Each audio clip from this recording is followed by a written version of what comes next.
من يهده الله فلا مضل له ومن يضلله فلا هادي له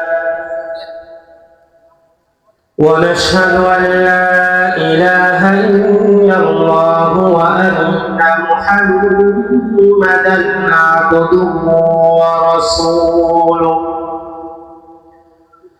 أما بعد فقد قال الله تعالى في كلامه المجيد والفرقانه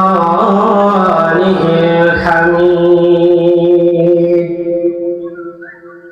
أعوذ بالله من الشيطان الرجيم.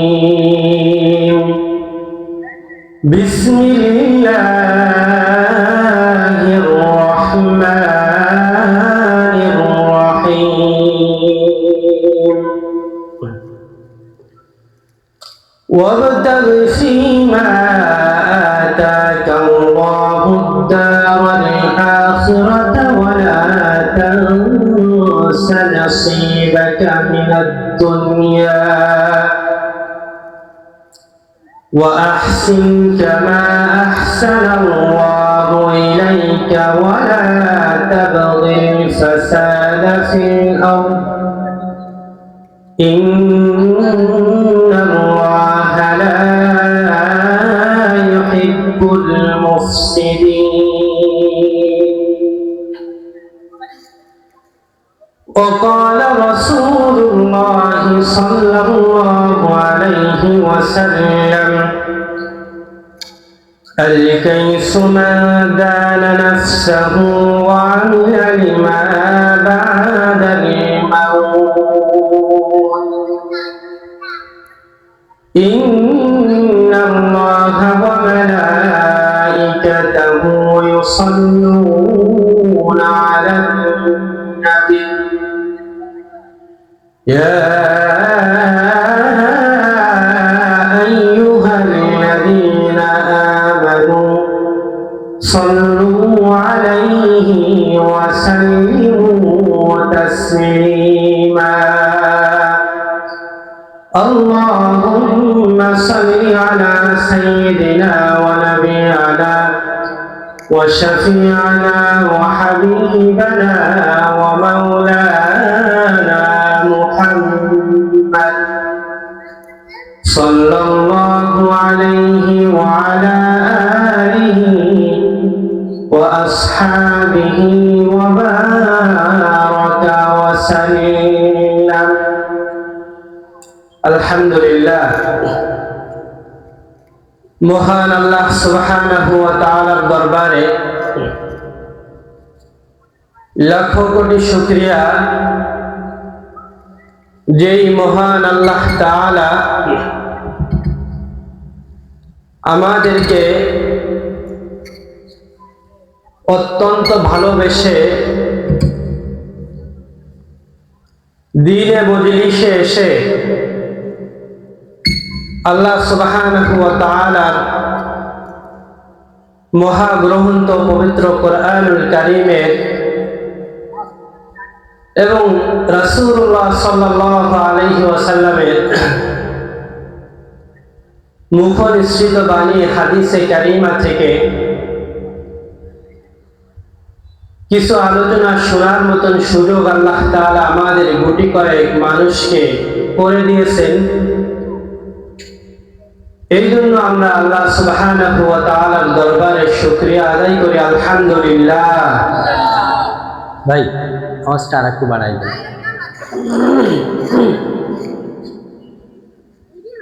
সাথে সাথে লাখো কোটি শুকরিয়া দুরূদ কারিমা পাঠ করে নবী মুহাম্মদুর রাসূলুল্লাহ সাল্লাল্লাহু আলাইহি ওয়াসাল্লামের প্রতি, যেই মহান মানব আমাদেরকে কত ভালোবেসেছেন, আমাদের প্রতি কত দরদি ছিলেন, যেই মহান মানুষ তার জীবনের প্রত্যেকটা অংশ প্রত্যেকটা মুহূর্ত যিনি উম্মাতের জন্য কাজ করে গেছেন, উম্মাত কিভাবে হিদায়াত পাবে, উম্মাত কিভাবে জাহান্নাম থেকে মুক্তি পাবে, কিভাবে দ্বীন ইসলামের পথে চলবে, যেই নবী তার জীবনের শেষ রক্তবিন্দু দিয়ে উম্মাতের কল্যাণে আল্লাহ সুবহানাহু ওয়া তাআলার সন্তুষ্টির জন্য কাজ করে গেছেন, সেই মহান নবীর প্রতি আমরা দুরূদ কারিমা পাঠ করি সাল্লাল্লাহু আলাইহি ওয়াসাল্লাম। সম্মানিত উপস্থিতি, আল্লাহ সুবহানাহু ওয়া তাআলা আমাদেরকে মানুষ হিসাবে প্রেরণ করেছেন। পৃথিবীর ভিতর সবথেকে উত্তম মাখলুক হিসেবে মানুষকে সৃষ্টি করেছেন। উত্তম সৌন্দর্য আল্লাহ তাআলা মানুষকে দান করেছেন। মানুষকে আল্লাহ সুবহানাহু ওয়া তাআলা ভালো মন্দ বিচার বিশ্লেষণ করার জন্য আল্লাহ তাআলা তাকে যে জ্ঞান বুদ্ধি বিবেচনার শক্তি দিয়ে দিয়েছেন, এই উত্তমতা, এই জ্ঞান বুদ্ধি বিবেচনা, এই সৌন্দর্য আল্লাহ সুবহানাহু ওয়া তাআলা পৃথিবীর জমিনে অন্য কোনো মাখলুককে দেন নাই। দিয়েছেন? দেন নাই। তো মানুষকে আল্লাহ সুবহানাহু ওয়া তাআলা এত উত্তম, এত সৌন্দর্য, এত অবয়, এত কাঠামোতে আল্লাহ তাআলা নিজের ইচ্ছায় তিনি যেমন চেয়েছেন তেমনি ভাবে আল্লাহ তাআলা আমাদেরকে সৃষ্টি করলেন, অতি ভালোবেসে সৃষ্টি করলেন। এই জন্য আমরা আল্লাহ তাআলার দরবারে আবারও জোরে সোরে শুকরিয়া আদায় করি, আলহামদুলিল্লাহ।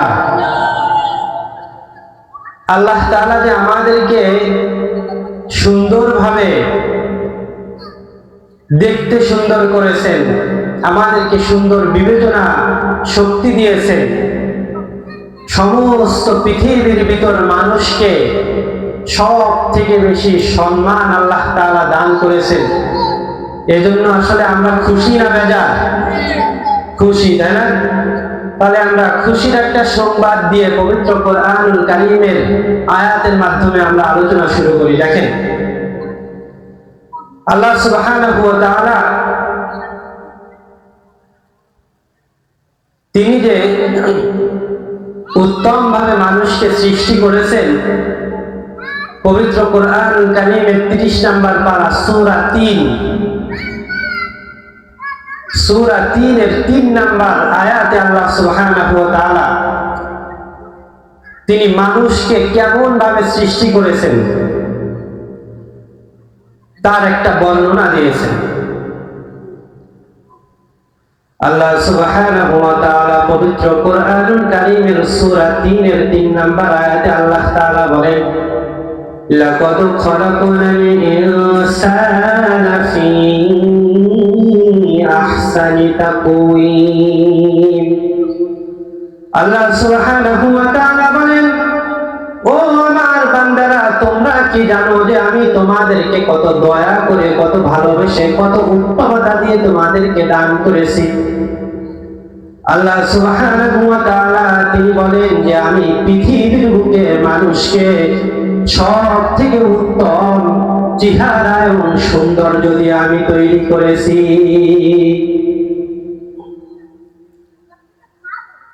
তাহলে আমরা বুঝলাম যে মানুষ হচ্ছে পৃথিবীতে সব থেকে বড় উত্তম মাখলুক সৃষ্টি, তাই না? এতে কি কোনো সন্দেহ আছে? হ্যাঁ, সন্দেহ নাই। যদি সন্দেহ করি তাও ঠিক হবে না, কি তাই না? দেখেন, আমরা একটা আয়াত শুনলাম, আমরা একটা হাদিস শুনি এই বিষয় যে মানুষকে আল্লাহ তাআলা কিভাবে তৈরি করেছে। মিশকাতুল মাসহাবি শরীফ একটা বিখ্যাত হাদিস গ্রন্থ। এই হাদিস গ্রন্থে সর্বপ্রথম যে হাদিস, যিনি এই কিতাবটি লিখেছেন সর্বপ্রথম যে হাদিসটা তিনি এনেছেন, মানুষ সৃষ্টির রহস্য এখানে রাসূলুল্লাহ সাল্লাল্লাহু আলাইহি ওয়াসাল্লাম বর্ণনা করেছেন। মিশকাতুল মাসাবি শরীফের সর্বপ্রথম হাদিসে রাসূলুল্লাহ সাল্লাল্লাহু আলাইহি ওয়াসাল্লাম বলেন, খালাকাল্লাহু আদাম আলা সূরাতিহি তুলুহু 60 দিরা। নবী মুহাম্মদুর রাসূলুল্লাহ সাল্লাল্লাহু আলাইহি ওয়াসাল্লাম বলেন যে, ও আমার উম্মতেরা, তোমরা শুনে রাখো, তোমরা মানুষ হয়ে কত দামি হয়েছো, কত মূল্যবান হয়েছো, এটা কি তোমরা জানো? ও আমার উম্মতেরা, তোমরা যদি জানতে যে তোমাদেরকে আল্লাহ তাআলা কত ভালোবেসে, কত মায়া করে তোমাদেরকে তৈরি করেছেন, যদি এটা তো